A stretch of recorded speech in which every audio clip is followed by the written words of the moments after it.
Book supernatural, जिसका हिंदी में अनुवाद है अलौकिक, चैप्टर 15वां, संकोचशील विवाह प्रस्ताव 1933। जबकि विलियम ब्रनम अपनी स्वयं की एक कलीसिया का पास्टर था और जेफरसनविल में प्रत्येक रविवार की सुबह मैसोनिक हॉल में प्रचार किया करता था। 1933 की सारी गर्मियों के दौरान उसने मिशनरी बैप्टिस्ट चर्च की रविवार रात और बुधवार रात की सभाओं में जाना जारी रखा हुआ था, स्वीकार करते हुए कि यह एक बहाना था अपनी लड़की प्रिय होप ब्रमबैक से मिलने का। डॉक्टर डेविस के प्रचार को सुनने की बजाय, परंतु चूंकि उसके अपने चर्च की इमारत भी बनकर जल्दी ही तैयार हो जानी थी, यह बदल जाना था क्योंकि वह स्वयं ही अपनी मध्य सप्ताह की सभाएं शुरू करने वाला था। तब फिर वह अपने मित्र से कैसे मुलाकात कर पाएगा? बिल हमेशा ही स्त्रियों के मामले में बहुत शर्मीला और असुरक्षित रहता था। होप से मुलाकात करते रह पाने के बने बनाए बहाने को खो बैठने के विचार मात्र से ही उसे परेशानी के पसीने छूटने लगते थे। बिल होप के साथ बिताए प्रत्येक मिनट से बहुत प्यार करता और संजोता था। जब वह मुस्कुराती वह मुस्कुराता था, जब वह हंसती वह हंसता था। उसने उस पर किसी किस्म का जादू कर रखा था जो वह समझ नहीं पाता था, परंतु उसे उससे प्यार था। उसके लिए तो वह ऐसी प्रतीत होती थी जैसे प्रत्येक वह चीज जो संसार में अच्छी और सुंदर है, हवा और बारिश और गर्मी और फूल और दयालुता और इच्छा, जितना वह उसके आसपास रहता उतना ही वह उसके साथ और रहना चाहता था। उनके रिश्ते का क्या होगा यदि उसके पास प्रत्येक बुधवार रात को उसे देखने का बहाना ही न हो? तो क्या वह उससे हटकर दूर चली जाएगी? बिल इस विचार से ही कांप उठता था। क्या हो यदि उसे एक और पुरुष मित्र मिल जाए? इसे सोचने भर से ही बिल को सांस लेना मुश्किल हो गया। वह उसे खोने का जोखिम नहीं उठा सकता। वह जिएगा कैसे? नहीं, उसे एक और किसी बेहतर बहाने को ढूंढ निकालना होगा, उसे नियमित तौर पर मिलते रहने का। एक बात पर जब बिल ने समस्या के बारे में अपने मन में बार बार सोचा, उससे यही सूझा कि होप ब्रमबैक के साथ और अधिक समय बिताने का सबसे बढ़िया तरीका तो यही है कि उसका आखिरी नाम बदलवा कर ब्रैनम करवा दिया जाए। जिस पल उसने होप को विवाह प्रस्ताव देने का निर्णय लिया, उसके विचार उसे एक फर्क कौन से यातना देने लगे। उसके पिता महीने के $500 कमाया करते थे, पेंसिल्वेनिया एल रोड के स्थानीय ब्रदरहुड की मजदूर यूनियन के प्रमुख के रूप में। बिली दूसरे हाथ पर पब्लिक यूटिलिटी कंपनी में काम करके 20 सेंट प्रति घंटा कमाता था और साथ ही साथ अपनी माँ, पिता, सातों भाई और बहन को अपनी छोटी सी कमाई से सहारा देने में मदद करता था। एक पत्नी को कैसे संभालता, उसे देने के लिए उसके पास केवल प्यार और श्रद्धा मात्र ही थी। वह कौन होता था होप को उसके आरामदेह घर से निकाले और गरीबी के संघर्ष में उसे डाल दे? वह तो उससे बहुत ज्यादा के योग्य थी। प्राण और दिमाग को बहुत व्यथित करने के पश्चात बिल ने फैसला किया कि वह होप से अपने से शादी करने के लिए नहीं पूछ सकता था। वह उससे इतना ज्यादा प्यार करता था कि उसका जीवन खराब नहीं कर सकता था। इस फैसले ने उसकी पीड़ा को समाप्त नहीं किया, इसने तो बस एक और कश्मकश शुरू कर दी। यदि वह होप से अपने साथ शादी करने को कभी पूछने ही न जा रहा था, तो फिर उसके समय को यूं बर्बाद करने को किस तरह उचित ठहरा सकता था? क्या वह उसके लिए बेहतर न होगा कि वह अपने इस रिश्ते को पूरी तरह तोड़ दे?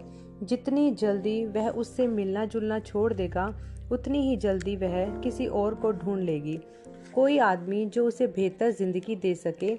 हाँ, यही काम था करने के लिए, और यही है वह जो उसे करना चाहिए। लेकिन जितना बिल यह सोचता कि यह होप के लिए कहीं बेहतर होगा कि वह उसे अलविदा कर दे, उतना ही वह अपने आप को ऐसा करने में असमर्थ पा रहा था।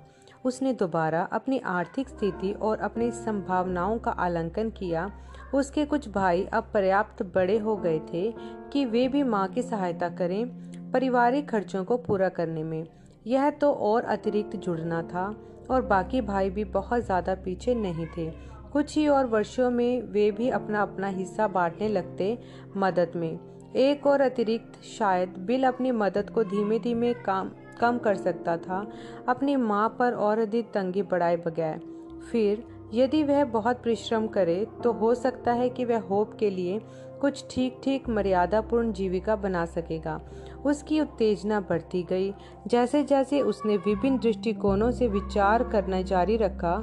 हाँ, उसे अब ऐसा लगने लगा था कि वह आर्थिक रीति से इसे संभाल ले जाएगा। क्या उसे ऐसा करना चाहिए? हाँ, वह करेगा। वह होप ब्रम्बैक से अपनी पत्नी बनने के लिए पूछेगा। लेकिन उससे पूछने का निर्णय लेना और उससे वाकई में पूछना दो फर्क बातें थी। जैसे जैसे अगस्त का महीना चक्र में चलते हुए सितंबर में पहुंचा, बिल को यह निर्णायक सवाल पूछने के लिए पर्याप्त हिम्मत बटोरने में बड़ा संघर्ष करना पड़ रहा था। वह उसकी काली आंखों का और कांति में मुस्कुराहट को देखता और सोचता, मेरे भाई, हम एक साथ कितने खुश रहेंगे। लेकिन हर बार जब वह सवाल को शुरू करता, उसका मुंह सूख जाता और उसके गले में पिंड सा बनने लगता, जिससे निकलना असंभव हो जाता। समझ में आने लायक एक वाक्य के बाहर निकलने की तो बात ही छोड़ दो। हर रात को जब वह उसके साथ होता तो वह दोबारा कोशिश करता, परंतु शब्द बाहर निकलने से जैसे इनकार कर देते हो। वह खुद से कहता, आज रात तो मैं जरूर कर डालूंगा। मेरी घड़ी में 10 मिनट भी ना बीत पाएंगे कि मैं उससे पूछ डालूंगा। इससे कोई फायदा ना हुआ। समय तो टिक टिक करके बढ़ता ही चला गया और वह स्वयं को प्रस्ताव देने के हाल में ला ना सका। बिल अपनी समस्या के कारण अंत में प्रवेश होता। कभी कभी वह उस गड्ढे में रुक जाता जहां वह काम कर रहा था, बेलचे के हत्थे पर अपनी ठोड़ी को टिका लेता और बस आसमान में निहारने लगता, जबकि उसका दिमाग खरोचता और खोदता अपने मन की उपजाऊ मिट्टी में उत्तर पाने की चेष्टा में। कैसे भला वह उसे यह जताए कि वह उससे शादी करना चाहता है, यदि उसे बोलने तक की हिम्मत नहीं होगी। कुछ देर के लिए वह इस विचार के साथ खेलता रहा कि अपने दोस्त जॉर्ज डी आर्क से कहे कि उसकी ओर से बात कर ले, लेकिन यह सही नहीं लगा। होप इस तरह से तो इनकार भी कर सकती थी। फिर वह इस मामले को कैसे संभालेगा? कैसे? अचानक उसे एक युक्ति सूझी। यह बात, वह उसे एक चिट्ठी लिखेगा। उस रविवार की रात को बिल देर तक जागा रहा, कागज और कलम लेकर, प्रत्येक वाक्य पर मेहनत करते हुए, वाक्य निर्माण करते और दोबारा लिखते हुए। जब तक पसीना बहाता रहा, जब तक वह दियामी कागज उसकी भावनाओं को उस सबसे अच्छी तरह व्यक्त नहीं करने लगा जितना वह लिख सकता था। अपने इस अति कठिन वीरता के काम की पृष्ठभूमि में होते हुए उसका पहला झुकाव इस बात की ओर था कि वह होप के हाथ में वह चिट्ठी स्वयं देगा। फिर उसने होप को उस चिट्ठी को चुपचाप पढ़ते हुए सोचा, जबकि वह खड़ा अपने अंगूठों को मरोड़ रहा था, अपने होंठ चबाते हुए इतनी घबराहट के साथ कि आसानी से बेहोश ही हो जाए। नहीं, इससे काम नहीं बनेगा। उसने फैसला किया कि वह उसे डाक से भेज देगा। यदि वह चिट्ठी को सोमवार के दिन डाक में डाले, होप को वह मंगलवार तक प्राप्त हो जाएगी और फिर वह अपना उत्तर बुधवार रात को दे सकती है, जब उसे चर्च ले जाएगा। उस समय तो यह एक अच्छी योजना जान पड़ी थी। सोमवार की सुबह बिल ने एक डाक टिकट चाट कर लिफाफे पर चिपकाया और पत्र को काम पर जाते हुए रास्ते में एक डाक पेटी में डाल दिया। उस दिन बाद में जब वह नाली खोद रहा था, एक खौफनाक विचार उससे आ टकराया। क्या होगा यदि होप की माँ के हाथ में वह चिट्ठी पड़ गई तो? बिल के माथे पर पसीने की बूंदें चूचुहा गई और उसके घुटनों में दम न रहा कि उसे गड्ढे के किनारे की दीवार का सहारा लेना पड़ा। उसने सोचा, यदि उसकी माँ ने वह चिट्ठी पढ़ ली तो मैं तो डूब गया। बिल की पटरी होप के पिता चार्ली के साथ अच्छी खाती थी, पर उसकी माँ के साथ कहानी फर्क थी। औपचारिकतापूर्ण और सलीके वाली श्रीमती ब्रम्बैक को स्वयं पर अपने समाज में उच्च स्तर पर होने का बड़ा गर्व था। वह एक सुंदर घर में रहती थी, एक बड़े औपचारिक चर्च में जाया करती थी और अनेकों ऊंची पहुंच वाली संस्थाओं की सब सदस्य थी। वह बिल ब्रैनम को बस एक और खेत जोतने वाला या मिट्टी खोदने वाला लड़का समझती थी, जो निश्चित रूप से उस स्तर पर नहीं था कि उनकी बेटी से शादी कर सके। वह बिल के संकीर्ण मानसिकता वाली धार्मिक सोच को नीची जगह से देखा करती थी। यदि उन्होंने वह पत्र देख लिया तो वह संभवतः बहुत सख्ती के साथ विरोध करेगी। हो सकता है कि वह इस हद तक चली जाए कि होप से उसका साथ छुड़वा दे। बिल इस विचार से हिल गया। बुधवार की शाम को बिली ने ब्रमबैक लोगों की चमचमाती हुई नई ब्यूक के पीछे अपनी गाड़ी खड़ी की। उसने अपनी खड़खड़ाती हुई फोर्ड का दरवाजा जानबूझकर खुला छोड़ा, इस संभावना में कहीं श्रीमती ब्रमबैक ने उस चिट्ठी को पढ़ लिया हो और फिर उसे वहां से तेजी के साथ बाहर निकलने की जरूरत पड़े। उसके खटखटाने पर दरवाजा होप ने खोला। हेलो बिली, अंदर नहीं आओगे? ओह नहीं, बिली ने सोचा, तुम मुझे वहां अंदर ले जाओगी जहां तुम्हारी माँ है और फिर तुम दरवाजा बंद कर लोगी। फिर तो मैं बड़ी बुरी स्थिति में फंस जाऊंगा। उसने बड़ी कमजोरी से मुस्कुरा कर कहा, धन्यवाद होप, पर कुछ गर्मी सी हो रही है। मैं बस यहीं पोर्च में ही इंतजार कर लूंगा जब तक तुम तैयार होती हो। ओह, अंदर आ जाओ, माँ और डैड तुमसे मिलना चाहते हैं। बिल ने सोचा, ओह मेरे, सब खत्म अब तो। उसने घबराते हुए अंदर कदम रखा, अपनी टोपी उतारी और दरवाजे के पास ही खड़ा हो गया, निकलकर भागने को तैयार। होप ने कहा, जाओ वहाँ रसोई घर में चले जाओ जहाँ माँ और डैडी हैं। मैं चर्च के लिए बस कुछ ही मिनटों में तैयार हो जाती हूँ। बिल रसोई घर के दरवाजे तक गया। होप के माता पिता रसोई घर में मेज पर बैठे थे। कैसे हैं श्रीमान ब्रमबैक, कैसी हैं श्रीमती ब्रमबैक? चार्ली ब्रमबैक हमेशा की तरह शिष्टापूर्ण रहने वाले बोले, हेलो बिली, अंदर क्यों नहीं आते और बर्फ वाली चाय का एक गिलास लो। नहीं धन्यवाद, मुझे प्यास नहीं लग रही है। अच्छा, तो अंदर आकर यहाँ पर फिर भी बैठ क्यों नहीं जाते? साजिश गहराती मालूम पड़ती थी। बिल का दिल बहुत जोर से धड़क रहा था। नहीं धन्यवाद, मैं तो बस यहीं बना रहूंगा यदि आप बुरा ना माने। निश्चय ही बड़ा अच्छा मौसम है। श्रीमती ब्रमबैक ने कहा, हाँ अद्भुत मौसम है। तीनों लोग मौसम के बारे में बात करने लगे और दूसरी घटनाओं के विषय में, जब तक होप नीचे ना आ गई। बिल चैन से सांस भी नहीं ले पाया था जब तक वह और होप पोर्च में नहीं पहुंच गए और सामने का दरवाजा पीछे सुरक्षित रीति से बंद ही न हो गया था। बिली, ये कितनी प्यारी शाम है, चलो पैदल ही चर्च तक चलते हैं। डर की एक नई लहर बिली पर चढ़ गई। उसने सोचा, हो गया, अब वह मुझसे बोलेगी कि हमारा संबंध यहीं पर समाप्त होता है। भला हो कि मैं उसे नज़र भर देख लूं, क्योंकि संभवतः यह अंतिम बार है जबकि मैं उसके साथ हो पाऊंगा। लेकिन चर्च जाने के रास्ते में होप ने चिट्ठी का जिक्र तक नहीं किया। इसके कारण पूरी सभा के दौरान बिली व्याकुलता के भंवर में परेशान होता रहा। उसने डॉक्टर डेविस का प्रचारा हुआ एक शब्द भी नहीं सुना। उसके बजाय उसने अपना पूरा समय होप को अपनी कनखियों से देखते हुए गुजारा, यह सोचते हुए कि उसे खो बैठने से उसे कितनी नफरत है। वह कितनी सुशील लड़की थी। आज रात तो वह पहले से ही कहीं ज्यादा कांति में लग रही थी। वह आशा कर रहा था कि उसे कोई ऐसा मिल जाएगा जो उसके लिए अच्छा रहेगा। वह उस सबसे अच्छे के योग्य थी जो जिंदगी दे सकती थी। जब बिल और होप चर्च से बाहर निकलकर घर की ओर चले, अंधेरा हो गया था। चांद की एक चौथाई रात के आसमान में यूं लटकी दिखाई पड़ रही थी जैसे कि सड़क किनारे लगी लाइट। जब भी वे पेड़ों की छांव से बाहर कदम रखते, चांदनी होप के काले बालों और काली आंखों और उसके कोमल श्वेत गालों के फर्क को उजागर कर देती। बिल प्रेम और चाहत से अंदर ही अंदर भर जाता। अच्छा बिली, तुम्हें आज रात की सभा कैसी लगी? होप ने यूं ही पूछा। ओह, वह तो बस ठीक ठाक थी मेरे विचार से। बिल को लगा कि उसका जबड़ा गत्ते का बना हुआ है। वह इतनी सख्त और बेकार मालूम पड़ रहा था।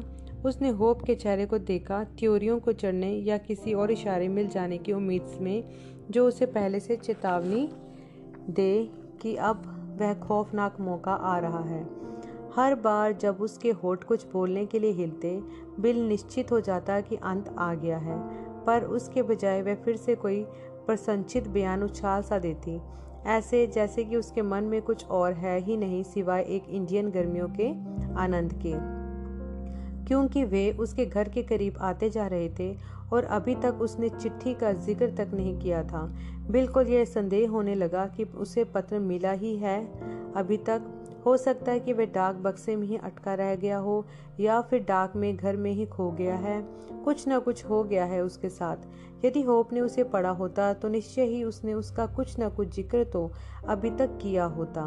बिल का आत्म संयम वापस आ गया और उसकी जुबान भी खुलने लगी। उसने आगे बढ़कर होप की बांह थाम ली। उसे अब अच्छा लग रहा था। वे लगभग अब उसके घर तक पहुंच गए थे। वार्तालाप में आए एक स्वाभाविक अंतराल में होप ने कहा, बिली, मुझे तुम्हारा पत्र मिला। बिल की रीढ़ में एक ठंडक की लहर चढ़ गई। उसके गले में कुछ पिंड सा फूल गया और उसे सांस लेना मुश्किल हो गया, घुटन सी होने के कारण। उसने मुश्किल से निगलते हुए फंसती हुई सी आवाज में बोला, ओह, तुम्हें मिल गया। होप ने बोला, मन, और चलती रही। बिल पर दबाव अब असहनीय हो गया था। उसने सोचा, स्त्री कुछ बोल भी दे, कहीं मैं बेहोश न हो जाऊं।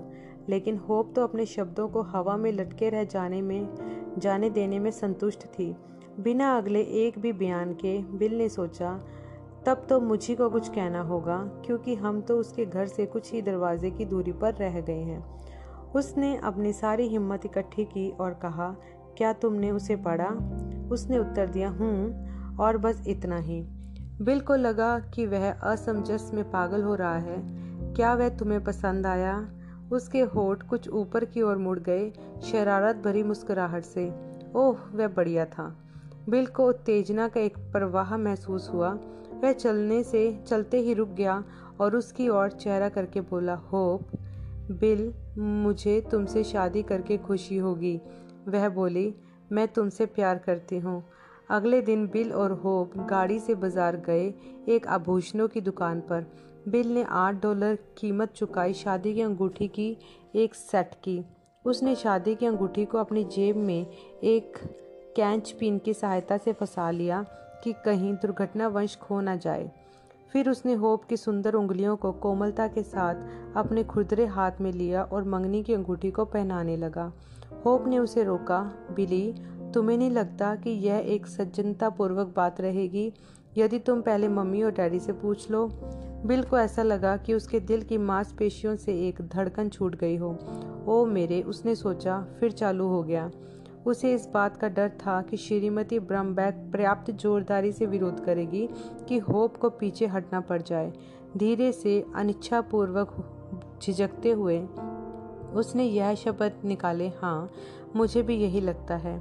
फिर उसे एक विचार आया, देखो होप, अब हमारी शादी हो जाएगी तो यह हमेशा ही आधा आधा होगा, है कि नहीं? ठीक बात है, मैं हमेशा अपना आधा हिस्सा पूरा करूंगी और मैं अपना।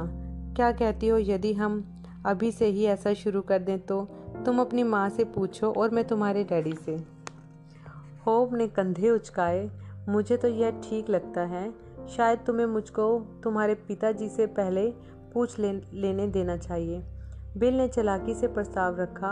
वह चार्ली से वायदा प्राप्त कर लेना चाहता था, इससे पहले कि श्रीमती ब्रम्बैक को इसके बारे में कुछ पता भी लगे। यह उसे अपना सबसे बढ़िया मौका मालूम पड़ा था। क्या तुम उनसे जल्दी ही पूछोगे? मैं उनसे रविवार की रात को पूछूंगा।